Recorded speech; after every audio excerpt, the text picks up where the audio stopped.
ተወያዩ ነፃ በሆነ ሁኔታ ያደራጁትን ነገር እንዳቀረቡ ነው ያየሁት።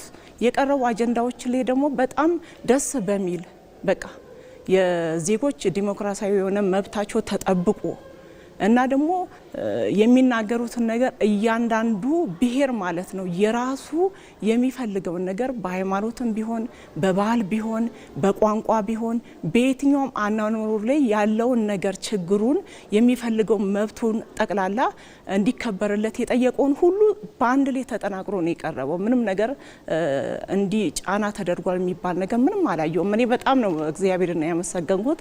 ትላንት እንደው በጣም ስደሰት ነው ከዚህ ይርኩኝ እና እግዚአብሔር ይመስገን እስካሁን ድረስ ምንም ነገር ከየትኛውም ቦታ ላይ ጫና የተደረገ ነገር የለም። ደስ በሚል ሁኔታ ነው ያው እየቀጠልን ያለ ነው። ችግሮቻችንን በደንብ ተመልክቶልናል።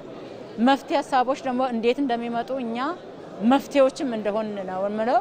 ሂደቱ በጣም ጥሩ በሆነ መልኩ እየሄደን ያለው ለቀጣይም ሰፊ ችግሮችን ፈተን በሰፊ ሀገራችን እንደ ልባችን ሆነን የምንኖረውን እድል ከፍቶልኛል ብዬ ነው ማስበው። ብዙ ክርክሮች፣ ብዙ ውይይቶች፣ ብዙ የሀሳብ ፍጭቶች እና ግጭቶች ነበሩ።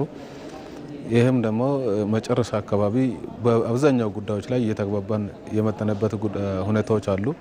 ስለዚህ ሂደቱ ፍጹም ዲሞክራሲያዊ፣ ፍጹም አካታች በሆነ መንገድ ነው ውይይቱ የተጀመረው። እስካሁን ያለው ሂደት አካታች፣ ፍትሃዊ በሆነ መንገድ፣ ተሳታፊ በሆነ መንገድ፣ ዲሞክራሲያዊ በሆነ መንገድ ውይይት ተካሂደዋል። ሁሉም ሰው ያለው ሀሳብ ያለው ጥያቄ የሚሰማው ነገር በነጻነት ስናወጣ ሀሳብ ስናወጣ ቆይተናል። መጨረሻ አካባቢ እያንዳንዱ አጀንዳዎች ላይ እየተግባባን ከብዙ ፍጭትና ሀሳብ ግጭት በኋላ እየተግባባን የመጠነበት ሁኔታ ነው ያለው ማለት ነው።